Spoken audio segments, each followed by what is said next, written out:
Level 2కి అయితే వచ్చారు. లెవెల్ 2 అబ్బా అరాచకం. అసలు లెవెల్ 2 స్టార్ట్ అయిన కాడి నుంచి అరాచకం. ఆ ఫోటోలు మంటల్లో వెయ్యాలి అని అన్నాడు కానీ బిగ్ బాస్ చింపాలి అని మాత్రం చెప్పలేదు. సో వీళ్ళైతే మాత్రం చింపి చెండాడి ఎపిసోడ్ను కూడా ఒక రేంజ్కి తీసుకెళ్లారు. ఓపెన్గా చెప్తున్నా, గొడవలు జరగాలి. గొడవలు జరగకపోతే ఆడియన్స్కి ఇంపాక్ట్ ఉండదు. అండ్ వాళ్ళకి బర్నీ గారు దివ్యాని అయితే నామినేట్ చేశారు. ఏంటని నేను ఇందాక చెప్పాను కదా, బర్రీ గారికి సీక్రెట్ నామినేషన్ అనేటప్పుడు తనుజ గుర్తుకొచ్చింది. ఆల్రెడీ దివ్యకి ఒకసారి నామినేట్ చేశాను, సెకండ్ నామినేషన్ ఈ బ్యాలెన్స్ చేద్దామనే ఉద్దేశంతో తనుజ నామినేట్ చేశాను అనే మనిషి తనుజకు వచ్చేసరికి సీక్రెట్ నామినేషన్ ఎందుకు, దివ్యతో వచ్చేసరికి లైవ్ నామినేషన్ ఎందుకు? దివ్యతో ఆర్గ్యుమెంట్ చేయడంలో గెలుస్తాను కానీ తనుజతో ఆర్గ్యుమెంట్ చేయడంలో నేను గెలవలేను. తనుజ నోరుకి నేను భయపడుతున్నాను. సో తనుజకి నాకు బాండింగ్ ఇంపార్టెంట్. వాళ్ళ ఫ్యామిలీ మెంబర్స్ అందరూ కూడా తనుజ బాండింగ్ బాగుంది అనే ఉద్దేశంతో చెప్పారు. ఇక్కడ అన్హెల్దీ బాండ్ ఎవరిది కనిపించింది అంటే దివ్యది. ఇక్కడ దివ్యది అన్హెల్దీ బాండింగ్ నేను ఒప్పుకుంటా. లేదు అనుకుంటే దివ్య విషయంలో కంప్లీట్గా ఆమె కంటెంట్ ఇస్తుందా, లేకపోతే ఇమ్మెచ్యూరిటీగా బిహేవ్ చేస్తుందా, ఆమె తెలిసి తెలియక చేస్తుందా, ప్రతి ఒక్కటి నేను చెప్తా. కాకపోతే ఇక్కడ ప్రాబ్లం ఏంటి, బర్నీ గారు ఏంటి తనుజ విషయంకి వచ్చేసరికి సీక్రెట్ నామినేషన్ వేసినప్పుడు దివ్యకు వచ్చేసరికి లైవ్ నామినేషన్ ఎందుకు? ఆ మంటల్లో కాల్చే ఫోటో తనుజ దుండుంటే అక్కడ ఎపిసోడ్ టర్న్ అయ్యేది దెబ్బకి. సో బర్నీ గారికి ఆ గొడవ ఎలా ఉంటుంది అంటే లిటరల్లీ చెప్తున్నా గూస్ బంప్స్ వచ్చే ఎపిసోడ్ అవుతుంది తనుజకి బర్నీకి జరిగి ఉండుంటే. కాకపోతే అది దివ్య విషయంలోని నాకు ఎందుకో కోపం వచ్చిందని అంటే, దివ్యకి చెప్పే పాయింట్స్ ఏవైతే ఉన్నాయో లైవ్గా నువ్వు బర్నీ వెళ్ళి తనుజకి చెప్పొచ్చు కదా, తనుజతో నువ్వు మాట్లాడొచ్చు కదా, తనుజతో గొడవ పెట్టుకోవచ్చు కదా. ఇప్పుడు నీ ప్రాబ్లం అక్కడ వచ్చింది, బాండింగ్ కంటెంట్ స్టార్ట్ చేసింది తనుజ. కంటెంట్ వాళ్ళ ఇప్పుడు ఏదైతే తనుజ బాండింగ్ అనేది మీరు గుడ్ అనుకుంటున్నారో నేను ఇది బ్యాడ్ అనుకుంటున్నా. మీకు ఏదైతే గొడవల్లో జరిగేటప్పుడు మీ పేరు తీసుకొస్తున్నారో అన్నిటి విషయాల్లో అరుస్తూ టాపిక్ తీసుకొస్తూ ఏదైతే పాయింట్ చెప్పారో ఇదే టాపిక్ మీరు తనుజ చెప్పుంటే బాగుండేది. ఇక్కడేంటి బర్నీ గారు ఎంచాము, దీనికి వేసే టాపిక్ ఏంటి, నేను నీకు చెప్పినా నువ్వు వినట్లేదు, అరుస్తూ వస్తున్నావు, అరుస్తూ మాట్లాడుతున్నావు, అయినా సరే నాకు అది నచ్చట్లేదు అని చెప్పిస్తాను. వేలెత్తి చూపించడం ఎక్కడెక్కడికో తీసుకెళ్లారు. లిటరలీ ఇదైతే మాత్రం సేఫ్ నామినేషన్ అనిపించింది. తనుజకు వచ్చేసరికి సీక్రెట్ నామినేషన్, దివ్యకు వచ్చేసరికి సేఫ్ నామినేషన్ అనిపించింది. ఎందుకంటే దివ్యకు ఆల్రెడీ ఒకసారి నామినేట్ చేశారు ఆయన, మరలా రెండోసారి మళ్ళీ నామినేట్ చేశారు. సింపుల్గా చెప్పాలని అంటే నామినేషన్లో కాకుండా అమ్మ నీకు నాకు బాండింగ్ వద్దు, సింపుల్గా నువ్వు పక్కెళ్ళిపో చెప్పేస్తే అయిపోయింది. దాన్ని తీసుకొచ్చి ఎక్కడెక్కడికో తీసుకెళ్ళారు. లిటరలీ నాకైతే కోపం వచ్చింది. అండ్ గురువు గారి గురించిను అండ్ వాళ్ళ మదర్ గురించి డిస్రెస్పెక్ట్ఫుల్గా మాట్లాడావు అని సంథింగ్ ఏదో టాపిక్ అన్నారు. తర్వాత వేలెత్తు చూపిక అన్నారు. ఎక్కడి నుంచి ఎక్కడికో తీసుకెళ్లారు. నిజంగా ఒక రకంగా చెప్పాలని అంటే ఆయన తీసుకునే పదాలు కానీ ఆయన తీసుకునే స్టాండ్ కానీ రైటే, కానీ ఈ సిచ్యువేషన్లో అది కాదు. తనుజకి వేయాల్సిన నామినేషన్ ఇది. తనుజకు కూడా చెప్పుంటే బాగుండేది. అంటే వాళ్ళందరూ వచ్చి తనుజ బాండింగ్ బాగుంది, దివ్యది అన్హెల్దీ ఉంది అని చెప్పేసి ఇప్పుడు దివ్యకి నామినేషన్ పాయింట్ అరుస్తున్నావు అనే టాపిక్ తీసుకొచ్చి గొడవని ప్రొలాంగ్ చేసి దివ్యతో బాండింగ్ బ్రేక్ చేద్దామనే ఉద్దేశంతో చెప్పాడు. ఇది మాత్రం నిజం. అంటే వాళ్ళందరూ తనుజ బాండింగ్ బాగుంది కాబట్టి తనుజకి సీక్రెట్ నామినేషన్ ఇవ్వకించో లైవ్ నామినేషన్. సూపర్ అబ్బా, ఎక్స్ట్రీమ్లీ. నిజంగా బర్నీ గారు వీళ్ళిద్దరిని వాడుకోవడంలో ఎక్స్ట్రాడినరీ పర్సనాలిటీ అని నాకైతే అనిపించింది. సంజన గారు తనుజకి స్ట్రాంగ్ అపోనెంట్, స్ట్రాంగ్ కంటెస్టెంట్ అని చెప్పేసి అని అన్నారు. ఎవరికి? సంజన గారు అయితే తనుజకి. అంటే తనుజని నామినేట్ చేయడంలోనే ఆమె వెనకడుగైతే వేయలేదు, మంచి పాయింట్ పెట్టారు. ఎందుకంటే లేడీ కంటెండర్లో ఎవరైతే ఉన్నారో, లేడీ కంటెస్టెంట్స్ ఎవరైతే తనకు పోటీ పడే వ్యక్తులు ఉన్నారో తనుజని అయితే నామినేట్ చేశారు. కాకపోతే ఇక్కడ బాండింగ్ బ్రేక్ అవుతుందనే ఉద్దేశంతో ఎమ్మాన్యుయల్ని అయితే నామినేట్ చేయలేదు. ఆమె చేయలేని చెప్పేసింది. ఎమ్మాన్యుయల్ని నాకు నామినేట్ చేయడం నా పాయింట్స్, నాకు నువ్వు స్ట్రాంగ్ ఒపోనెంట్, ప్రతి విషయంలో నువ్వు నాకు అడ్డుగా ఉన్నావు, సో నేను నిన్ను నామినేట్ చేస్తున్నా. నాకు ఇది నువ్వు పాజిటివ్గా తీసుకుంటే ఓకే, నెగిటివ్గా తీసుకుంటే నాకు ఓకే అని సింపుల్గా తెలిసింది. ఓకే, ఆవిడేంచేమో తనుజ అడిగింది, మరి వాళ్ళందరూ ఉన్నారు కదా, బర్నీ గారు లేరా, కళ్యాణ్ లేడా, డెమాన్ లేడా, ఎమ్మాన్యుయల్ లేడా, వీళ్ళందరికీ అంటే నేను స్ట్రాంగ్ అయిపోయాను నీకు అని చెప్పేసి అని లాస్ట్లో సేఫ్ నామినేషన్ ఒక పదం వదిలేసింది. ఓకే, కళ్యాణ్ డెమాన్ని నామినేట్ చేశాడు. కళ్యాణ్ నామినేట్ చేసే పాయింట్ ఏదైతే ఉందో లిటరల్లీ నాకైతే చిరాకు వచ్చింది. ఓపెన్గా చెప్తున్నా చిరాకు వచ్చింది. ఏంటి, ఇప్పుడు డెమో అనేంచాం కెప్టెన్సీ కంటెండర్ అయ్యాడు. కెప్టెన్సీ కంటెండర్ అయిన తర్వాత ఆ అమ్మాయికి ఏదో సపోర్ట్ చేశాడు. ఆ సపోర్ట్ చేసిన దాంట్లో నా అమ్మాయి గెలిచింది, వాళ్ళు బాగానే ఉన్నారు. నీకేంది బ్రో నొప్పి? కెప్టెన్సీ కంటెండర్ అయినా సరే నువ్వు అవ్వలేదు అని అంటే ఏంటి ప్రాబ్లం? ఇక్కడ కూడా సారీ, ఇక్కడ కళ్యాణ్దే నేను తప్పనట్లేదు, ఇక్కడ డెమోన్ది కూడా తప్పు ఉంది. డెమోన్ దగ్గరికి వచ్చేసరికి చాలా మాటలు నేను మాట్లాడాలి. మ్యాటర్ ఏంటంటే కళ్యాణ్ తీసుకొచ్చే పాయింట్ ఎలా ఉంది అంటే, నీకు కెప్టెన్సీ కంటెండర్ అయినా సరే ఏకీకలు పక్కపక్కలు చేసుకుంటూ నవ్వుకుంటూ నువ్వు వెళ్ళావు లోపలికి మానిస్టర్ నోట్లోకి. నీ కంటెండర్ అయ్యేటప్పుడు నువ్వు గివప్ ఇచ్చేసావు అన్న పాయింట్ మీద తీసుకొచ్చాడు. అండ్ కళ్యాణ్ లోపలికి ఉండేటప్పుడు కూడా నువ్వు రావద్దు నువ్వు ఉండు అని చెప్పేసి అని అన్నాడు. ఎందుకంటే ఒక రకంగా చెప్పాలంటే కళ్యాణ్ తన ఫ్రెండ్షిప్ కోసమే చూశాడు. డెమాన్ని కెప్టెన్ అవ్వాలనే ఉద్దేశంతో రీతులు లోపల పంపించు, నువ్వు వద్దు, నీకు ఈ టైంలో ఇమ్యూనిటీ అవసరం, ఈ టైంలో ఈ వీక్లో నువ్వు సేఫ్ అవ్వాలనే ఉద్దేశంతో ఆలోచించాడు. నాకైతే మాత్రం హ్యాపీ అనిపించింది. కాకపోతే ఇక్కడ ఏంటి మరి కళ్యాణ్ ఆలోచించినప్పుడు తనుజ విషయంలో నువ్వు ఆలోచించలేదా కళ్యాణ్? అంటే ఇప్పుడు తనుజ విషయంకి వచ్చేసరికి నీది రైటు, డెమోన్కి వచ్చేసరికి నీది రాంగా, అంటే డెమోన్కి వచ్చేసరికి అతనిది రాంగా. అది ఎలా అవుతుంది? అంటే ఇప్పుడు 2 వీక్స్ నామినేషన్లో ఉండడానికి నువ్వు యాక్సెప్ట్ చేసావు కదా. మరి తనుజ విషయంలో వాళ్ళ చెల్లి లోపలికి రావడానికి, వాళ్ళ చెల్లి లెటర్ రావడానికి నువ్వు సాక్రిఫైస్ చేయడానికి రెడీ అయిపోయావు కదా. మరి అతన్ని ఎందుకు నువ్వు రాంగ్ అంటున్నావు? అది కూడా తప్పే కదమ్మా. మరి నువ్వు చేసిన పాయింట్ అతను చేసిన పాయింట్ సేమ్ ఈక్వల్ ఉండేటప్పుడు సేమ్ పాయింట్ నువ్వు తీసుకెళ్ళగొచ్చావు.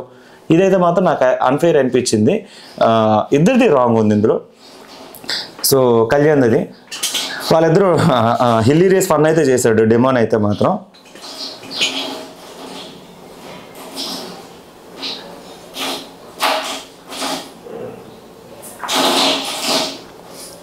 సోమనన్న ఎమ్మానియేలు తనుజని నామినేట్ చేశాడు. ఏమని? మొన్న నువ్వు సెకండ్ టైం నామినేషన్ చేస్తున్నప్పుడు నేను కెప్టెన్సీ కోసం నేను పరిగెడుతుంటూ నువ్వు సాక్రిఫైస్ చేస్తున్నావు, నీకు ఎందుకు కెప్టెన్సీ అని అన్నది. ఈ విషయంలో నాకు ఆ రివ్యూస్ మీద ఎందుకు కోపం వచ్చింది అంటే ఎమ్మానియేలు సంజన గారి కోసం సాక్రిఫైస్ చేశాడు. ఎప్పుడు తను బయటికి వెళ్ళిపోయి నామినేషన్లో ఉండేటప్పుడు తను లోపలికి రావాలి అంటే ఒక పర్సన్ కెప్టెన్ వాళ్ళ కంటెండర్స్ 4 సాక్రిఫైస్ చేయాలని అంటప్పుడు ఎమ్మానియేలు తన ఇమ్యూనిటీని అండ్ తన కెప్టెన్సీని వదులుకున్నాడు. ఆ విషయంలో రాంగ్ ఎక్కడ అనిపించింది? అది ఆ వీక్ కదా. మళ్ళీ ఇప్పుడు అతన్ని మరలా ఆ వీక్ అది ఏంటి ఆ టైంలో. ఆ తర్వాత ఏంటో తనూజ కెప్టెన్సీ కంటెండర్ అయిన తర్వాత అని కెప్టెన్సీ కంటెండర్లను తీసుకొచ్చిన తర్వాత వద్దు అని తనూజ్ అని కెప్టెన్సీ కంటెండర్ నుంచి రిమూవ్ చేసేటప్పుడు ఎమానియేల్ టాపిక్ చెప్పాడు, నేను కెప్టెన్ అవ్వాలనుకుంటున్నా అని చెప్పేసి. మరి నువ్వు మీ మమ్మీ కోసం సాక్రిఫైస్ చేసినప్పుడు లేదా అని చెప్పేసి ఆ టాపిక్ తీస్తే తనకు బాధ అనిపించింది. అండ్ చాలా వరకు మాటలైతే దొరికింది. ఇక్కడ మనుషులు అందరూ ఆడడానికి వచ్చే సంథింగ్ ఏవో దొరికింది. అప్పుడు ఎమానియేల్ కూడా లైట్ తీసుకున్నాడు. కానీ ఇప్పుడు అదే టాపిక్ తీసుకొచ్చేసరికి ఆమె ఏమన్నదంటే గేమ్ ఆడుతున్నప్పుడు ఎమ్మానియేల్తో మాట్లాడిన తర్వాత నువ్వు ఇప్పుడు సంజన గారి కోసం సాక్రిఫైస్ చేస్తావనంటే నేను ఎందుకు చేస్తాను అన్నాడు. ఎందుకంటే ఆల్రెడీ ఒకసారి చేశాడు, రెండోసారి మళ్ళీ నేను ఎందుకు చేస్తానని అన్నాడు. అది తప్పేం కాదు కదా. ఇప్పుడు తన కోసం తను ఫైట్ చేస్తున్నప్పుడు తప్పే ఉంది. కెప్టెన్ అయిన తర్వాత లాస్ట్ వీక్ తను సంజన గారి కోసం సాక్రిఫైస్ చేశాడు. ఆల్రెడీ ఒకసారి సాక్రిఫైస్ చేసిన తర్వాత మరలా సాక్రిఫైస్ చేయాలని అంటే ఎవరు ఊరుకుంటారు? అది కరెక్ట్ కాదు కదా. ఆ విషయంలోని ఎమ్మానియేల్ మాట్లాడిన దానికి ఫస్ట్ వీక్ ఎమ్మానియేల్ చేసిన దానికి కంపారిజన్ చేసుకొని ఎమ్మానియేల్ ఫ్లిప్పరు, ఎమ్మానియేల్ అది అని ఇదని. ఆల్రెడీ ఒకసారి సాక్రిఫైస్ చేశాడు, రెండోసారి కూడా సాక్రిఫైస్ చేస్తే మరి ఎమ్మానియేల్ గురించి ఏం ఆడుతున్నట్టు? అందరూ కూడా ఎమ్మానియేల్నే టార్గెట్ చేస్తున్నట్టు. తనూజకి అడ్డు ఎమ్మానియేల్ అనే ఉద్దేశంతో ఎమ్మానియేల్ని పక్కకి తీసుకొద్దామని చాలా వరకు తనకి నెగిటివ్ ఇన్పుట్స్ ఇస్తున్నారు. ఎమ్మానియేల్ సంజన గారి కోసం సాక్రిఫైస్ చేయట్లేదు. ఎందుకు చేయాలి? ఏం అవసరం? అది గేమ్ కోసం ఆడుతున్నాడు. తను ఇండివిజువల్గా ఆడుతున్నాడు, తన గేమ్ తను ఆడుకుంటున్నాడు. మీకేంటి ప్రాబ్లం అని నాకు అనిపించింది. రెండోది, ఈ విషయంలోని తను డిఫెండ్ చేస్తుంటే మర్రా సేఫ్ నామినేషన్ అని చెప్పేసి తనూజ మరలా డిఫెండ్ చేసుకోవడం చేత కాదు, మాట్లాడడానికి మాటలు రావు, మళ్ళీ ప్రతిసారి సేఫ్ నామినేషన్. సుమనన్న చెప్పినప్పుడు సేఫ్ నామినేషను, నెక్స్ట్ సుమనన్న మరి తనూజ సంచాలకి ఫెయిల్ అయింది. ఎందుకు? నా మానిస్టర్ దాంట్లోని బ్లూ టీమ్కి సపోర్ట్ చేద్దామని చెప్పి రెడ్ టీమ్ లోపల ఉండేటప్పుడు దివ్య ఏంచామో ఆల్రెడీ ఇది ఆ ల్యాడర్ లాగేసి తను గ్రీన్లో పెట్టేసింది. ఓకే గ్రీన్లో పెట్టేసింది. ఆ తర్వాత ఏంచామో బజ్జర్ మోగలేదు అండ్ రెడ్ లైట్ ఆగలేదు అని చెప్పేసి తనూజ రీతు చెప్పిన తర్వాత తనూజ డెసిషన్ చేంజ్ చేసుకుంది. మోగిన వెంటనే ఇవన్నీ సంచాలకి తను రెడ్ టీమ్కి సపోర్ట్ చేయకుండా బ్లూ టీమ్కి సపోర్ట్ చేస్తున్నానని ఫేవరిజం చూపించింది. కాకుండా తర్వాత ఏంచామో నెక్స్ట్ గేమ్కి వచ్చేసరికి సుమనన్ని నువ్వు ఎక్కే అన్నది. సరి చేసుకొని చెప్పలేదు కదా, నువ్వు ఎక్కే అని చెప్తాను అన్నది. మరి ఎక్కే అనేది ఎక్కడ సుమనానికి ఎక్కడ ఫేవరిజం? సుమనన్ని ఒక రకంగా చెప్పాలని అంటే తన ఫేవరేజ్ని చూపిస్తున్న దాంట్లో సంచాలకుగా ఫెయిల్ అయిందనే పాయింట్ మీద తీసుకొచ్చాడు. నువ్వు ఎక్కి అనడం వల్ల నేను పోయింది, లేదు అనుకుంటే నేను నీట్గానే ప్లాన్ చేసుకున్నాను, నేను నీట్గానే గేమ్ ఆడుతున్నాను, నేను అంతగానే ఉన్నాను, నీ వల్ల నేను డిస్టర్బ్ అయ్యాను అని చెప్పి. ఇక్కడ 2 నాలుకలు పాములు కొన్ని ఉంటాయి కదా, అందులో తనూజాకి అయితే మాత్రం వర్తిస్తుంది. కంప్లీట్గా స్నేక్ మెటీరియల్ అనమాట ఈమె. ఫస్ట్ టైం బ్లూ టైంకి సపోర్ట్ చేయడానికి మానిస్టార్ దగ్గర 2 సార్లు ఫ్లిప్ అయ్యింది. తర్వాత ఏంచో రీతు అండ్ సుమనన్న పక్కన ఉండేటప్పుడు కంప్లీట్గా సుమనన్నకే సపోర్ట్ చేస్తున్నట్టు నటించి తను ఏంచో ఫెయిల్ అవ్వడానికి కూడా కారణం కూడా తనూజానే. ఈ విషయంలో సుమనన్న తీసుకోవడంలో నామినేషన్లో కరెక్ట్ పాయింట్ అనిపించింది. మరలా ఇక్కడ కూడా ఏమేమన్నా తెలుసా, సేఫ్ నామినేషన్, మాట్లాడడానికి రావు, సేఫ్ నామినేషన్. దివ్య ఏంచో తనూజాని నామినేట్ చేసింది. బర్నీ గారి విషయంలోని, ఈ విషయంలోని, నా విషయంలోని మన ఇద్దరం డిస్టర్బ్ అవ్వకూడదు. సో మన ఇద్దరం ఇక్కడితో ఇది ఎండ్ చేసేద్దాం. గేమ్ విషయంకి ఒకసారి గేమ్ ఆడదాం. ఇంక ఈ టాపిక్ని మనం తీసుకురాకూడదు, ఇంకా ప్రతి ఒక్కటి ఫ్రెష్గా స్టార్ట్ చేద్దామని బర్న్ చేయడానికి తనూజాకి నామినేట్ చేసింది. తర్వాత తనూజ ఆల్సో సేమ్ దివ్యకి అదే నామినేట్ చేసింది. కాకపోతే ఇక్కడ డిమాను ఇమ్ముని నామినేట్ చేస్తున్నప్పుడు కొన్ని పాయింట్స్ అయితే వచ్చాయి. ఏంటి ఏమని, నువ్వు అన్న నాకు నువ్వంటే ఇష్టం అందుకేనేమో ఈ ఫోటో బర్న్ చేస్తున్నప్పుడు కూడా నాకు ఏడుపు వస్తుందని. ఇమానియల్ ఏంచేమో డిమాన్కి నేను నిన్ను కెప్టెన్సీ చేస్తానని చెప్పేసి, సపోర్ట్ చేస్తానని చెప్పేసి మాట ఇచ్చాడంట. మాట ఇచ్చినప్పుడు నువ్వు నిలబెట్టుకోలేదు అని చెప్పేసి ఆ టాపిక్ మీద నామినేట్ చేశాడు. నిలబెట్టుకోలేదు అనే టాపిక్ మీద నామినేట్ చేస్తే ఒక పాయింట్ చెప్తే సరిపోయేది. అక్కడ నాకు ఆ బ్లూ టీంలోని రెబల్స్ని పట్టుకునేటప్పుడు డిమాన్ని ఇమానియల్ సైడ్ చేశాడు కదా, ఆ విషయం మీద నామినేట్ చేస్తే ఇట్ ఈస్ ద వ్యాలిడ్. ఇంకా ఎక్కడ కూడా వేరే టాపిక్ రాదు, గొడవ కూడా అయ్యేది కాదు. కానీ మిగతా విషయాలు ఏదైతే తీసుకొచ్చాడో అవన్నీ తొప్పాస్ రీజన్స్ అనిపించింది. అంటే నామినేట్ చేద్దామని ఫిక్స్ అయిన తర్వాత మిగతావన్నీ తీసుకురావాల్సిన అంత అవసరం లేదు. ఎందుకంటే ఒక పాయింట్ మీద స్టిక్ అయినప్పుడు ఆ పాయింట్ మీద మాట్లాడాలి. 4 పాయింట్స్ తీసుకొచ్చి ఆ పర్సన్ని డిగ్రేడ్ చేద్దామని ట్రై చేశాడు, అంటే తనవి తప్పు చూపిద్దామని ట్రై చేశాడు. అది తప్పుగా లేదు. ఎందుకంటే ఇప్పుడు ఇమానియల్ సపోర్ట్ చేస్తాననేది ఎవరికి, డెమాన్కి. బట్ ఇమానియల్ కోసం ఇమానియల్ ఆడకుండా డెమాన్కి ఎలా సపోర్ట్ చేస్తాడు? దట్టు అది team game, red team blue team. ఇప్పుడు బ్లూ టీంలో రీతుని తను కెప్టెన్ చేద్దామని తెలిసినప్పుడు, కెప్టెన్ చేద్దామని డిమాండ్ అనుకునేటప్పుడు ఇప్పుడు అతను ఎందుకు సపోర్ట్ చేస్తాడు? బ్లూ టీంలో డెమాన్ అండ్ రీతు ఉన్నారు, వాళ్ళిద్దరూ ఇండివిజువల్గా ఆడట్లేదు, వాళ్ళిద్దరు గ్రూప్ గేమ్ ఆడుతున్నారు. ఇమానియల్ అది స్టాండ్ కూడా తీసుకోలేదు కెప్టెన్సీ విషయంలో. మరి అదే టాపిక్ వచ్చి ఇమానియల్కి నువ్వు నాకు సపోర్ట్ చేయలేదనే టాపిక్ మీద ఎలాగంటాడు? ఇదే విషయంలోని వీళ్ళిద్దరికి గట్టిగా ఆర్గ్యుమెంట్ అయ్యింది. ఎవరికి, కళ్యాణ్ నుంచో ఆ టాపిక్ మీద డైరెక్ట్గా వచ్చి ఫైట్ చేశాడు. ఏమని, నువ్వు ఆల్రెడీ బ్లూ టీంలో ఉన్నావు కదా, మనందరం మాట్లాడాం కదా, మన టీం కోసం మనం మాట్లాడాం కదా, నేను మాట్లాడేటప్పుడు కూడా నువ్వు అక్కడే ఉన్నావు కదా, సో అలాంటప్పుడు నువ్వెందుకు అంటే నువ్వు మాట్లాడేటప్పుడు నేను లేను అని చెప్పేసి ఫ్లిప్ అయితే అయ్యాడు. అది క్లిప్ కూడా వచ్చింది. వీళ్ళందరూ కలిపి మాట్లాడేటప్పుడు తనుజ పక్కన ఉంది, వీళ్ళు నలుగురు కూర్చొని మాట్లాడేటప్పుడు తను అన్నాడు, ఇది బ్లూ టీం కోసం మనం ఆడుతున్నాం, ఎవరన్నా సరే మన బ్లూ టీంలోనే గెలవాలి అనే ఉద్దేశంతో ఎవరు కళ్యాణ్ చెప్పాడు. ఆ టాపిక్ మీద వచ్చేటప్పుడు మొత్తం నలుగురు ఉన్నారు. ఇక్కడ రీతు ఎంచి ఏమంటుంది, డెమాన్ లేడు అని అంటుంది. అంటే ఏంటి, ఇక్కడ టీమ్ గేమ్కి వచ్చేసరికి డెమాన్ లేడు అని చెప్పేసి అని అంటుంది. తను బ్లూ టీం కోసం ఆడుతున్నాను అని కళ్యాణ్ ఎప్పుడైతే చెప్పాడో, బ్లూ టీం కోసం నేను ఫైట్ చేస్తున్నాను, నేను టీం కోసం ఆడుతున్నాను డైరెక్ట్గా స్టాండ్ తీసుకున్నాను. ఆ టాపిక్ మీద రీతు మాట్లాడేది ఏదైతే ఉందో దాని మీద కోపం అయితే కళ్యాణ్కి అయితే వచ్చింది. ఈ ఆర్గ్యుమెంట్లో డిమాండ్ది తొప్పాస్ రీజన్ అని తెలిసిన తర్వాత ఇంకా బాబు సైలెంట్ అయిపోతే రీతు మధ్యలో దూరి దాన్ని పెంట చేసింది. ఈ పెంట చేయడం వల్ల డిమాండ్ ఎంచోమో ఇంకా రీతు విషయంలోని పొసెసివ్నెస్ ఎక్కువ కదా, వాళ్ళిద్దరూ ఎక్కడ గొడవలు ఆడించుకుంటారు అని చెప్పేసి వెళ్ళి కళ్యాణ్ని నెక్క పట్టుకున్నాడు. ఈ విషయంలో ఇక్కడ వరకు నాకు ఎక్కడ కళ్యాణ్ది బాధ అనిపించలేదు, ఏమి అనిపించలేదు. కాకపోతే చిన్న విషయం ఏమనిపించిందంటే, ఎక్కడో బూతు పదం వాడారు, దెంగే దొంగముండ అని అన్నాడంట. మరి అది నిజమో కాదో నాకైతే తెలియదు. ఇన్ కేస్ అది కనుక లిటరల్లీ కళ్యాణ్ని కూడా గట్టిగానే ఇస్తారు. ఏమని, కుర్చీలు తన్నడం, ఓకే, ఆర్గ్యుమెంట్ చేయడం, ఇవన్నీ కళ్యాణ్కి రెడ్ కార్డ్ ఇచ్చే అవకాశం అయితే ఉంది. కానీ ఇక్కడ బూతు మాట అన్నాడా లేదా అనేది నేనైతే క్లారిటీ చెప్పలేను. చాలామంది క్లిప్స్ అయితే ప్లే చేశారు.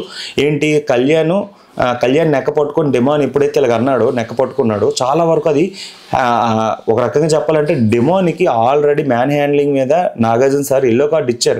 ఇంకోసారి వస్తే నువ్వు బయటికి ఇంకా అవసరమే లేదు, red card, direct yellow card కూడా కాదు, రెడ్ కార్డే, నువ్వు బయటకు వెళ్ళిపోయి టైప్లో ఆర్గ్యుమెంట్ కూడా ఆల్మోస్ట్ ఏడ్ చేసాడు. మోకాల మీద నిలబడి ఒక అమ్మాయికి సారీ చెప్పాడు. నేను కూడా నిజంగా ఇంత మంచి పిల్లాడు నేను ఎక్కడ చూడలేదు నేను అనుకున్నా. మరలా ఇప్పుడు అదే టాపిక్ మీద ఆ అమ్మాయి కోసం ఇతను స్టాండ్ తీసుకోవాల్సిన అంత అవసరం ఏముంది? ఆల్రెడీ తుప్పాస్ రేజర్ మీద నామినేట్ చేశారు. అది ఎందుకు అర్థం కావట్లేదు అంటే రీతు మాయలో పడిపోయి ఇంత గేమ్ చెడగొట్టుకోవాల్సినంత అవసరం ఏముంది? నాకైతే మాత్రం రీతుది చాలా రాంగ్గా కనిపించింది. రీతు వలన డిమాండ్ గేమ్ పోతుందని తెలుసు. తనుజ కూడా అదే అన్నది.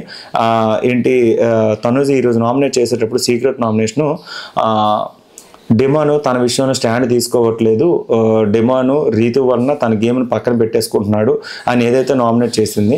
ఒక రకంగా చెప్పాలని అంటే రీతు వల్లనే డిమాన్ గేమ్ పోతుంది అనే విషయం అందరికీ తెలుసు. ఆ విషయం తనకు కూడా తెలుసు. కానీ ఆ నామినేట్ చేసే పద్ధతి ఏదైతే ఉందో అది నాకు నచ్చలేదు. అది తనుజ వెళ్ళి డైరెక్ట్గా చెప్పుంటే బాగున్ను, చెప్పలేదు. సో ఈ విషయంలో నాకైతే మాత్రం చాలా అంటే చాలా కోపం వచ్చింది.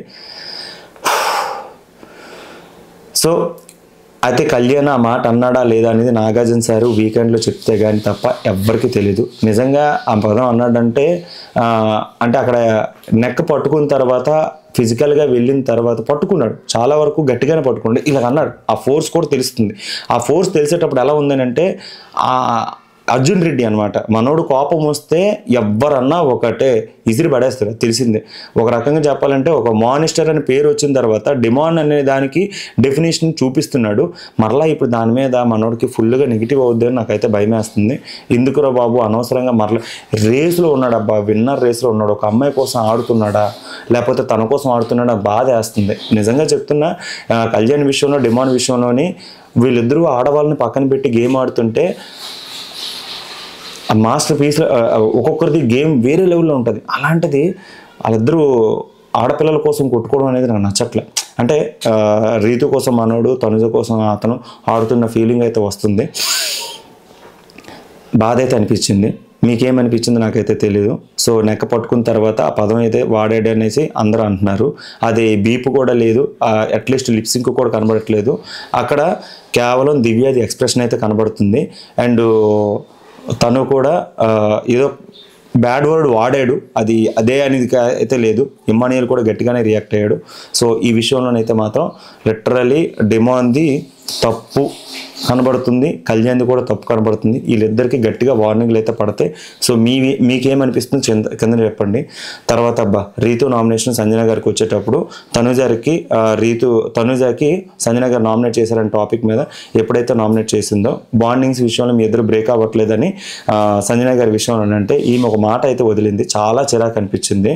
అంటే లాస్ట్ టైం మాధురి గారు కూడా మీ ఇద్దరు రాత్రి కూర్చొని ఏకేకేలో పక్కపక్కల అనే టోన్ ఏదైతే ఉందో అది క్యారెక్టర్ అసాసినేషన్ కాదు. మాకు నిద్ర డిస్టర్బ్ అవుతుంది, మీ ఇద్దరు మాట్లాడాలంటే బయటికి వెళ్ళి మాట్లాడుకోండి, ముచ్చట్లు ఏమైనా పెట్టుకోవాలంటే పెట్టుకున్నాను. కానీ ఇక్కడ ఏంటంటే రాత్రిలో నువ్వు వెళ్ళి డిమాతో ఉంటున్నావు అనే పదం ఏదైతే ఉందో లిటరల్లీ కంప్లీట్గా క్యారెక్టర్ అసాసినేషన్. మాధురి గారు చెప్పిన దానికి ఈవిడ చెప్పిన దానికి ఆ టోన్ ఏదైతే ఉందో కంప్లీట్లీ డిఫరెంట్. ఈమె తెలిసే అన్నది కంటెంట్ ఇవ్వడానికి ప్లాన్ చేసింది, టార్గెట్ చేసినట్టే మాట్లాడింది. నాకైతే అనిపించింది ఏంటంటే రీతు విషయంలోని ఆ టాపిక్ తీసుకురావాలని ప్లానింగ్ తోటి ఈ మాట అన్నది అని నాకైతే అనిపించింది. ఇమ్మానియల్ ఈమెను ఎంత ఖండించినా సరే ఈమె వెనకాడగలేదు అని అంటే ఈమె ప్లానింగ్తో చేసింది ఆటోమేటిక్గా వచ్చింది అంటే ఖచ్చితంగా సారీ చెప్తే. ప్లానింగ్తో చేసిన దానికి సంజన గారు ఎప్పుడు బ్యాక్ స్టెప్ వేయరు. సో ఈ విషయంలోని నాగార్జున సారు ఈమెకి ఇమీడియట్గా బయటికి తోసిన తప్పలేదు నాకైతే అనిపించింది. మీకేమనిపించిందో కింద కామెంట్లో పెట్టండి. Thank you so much.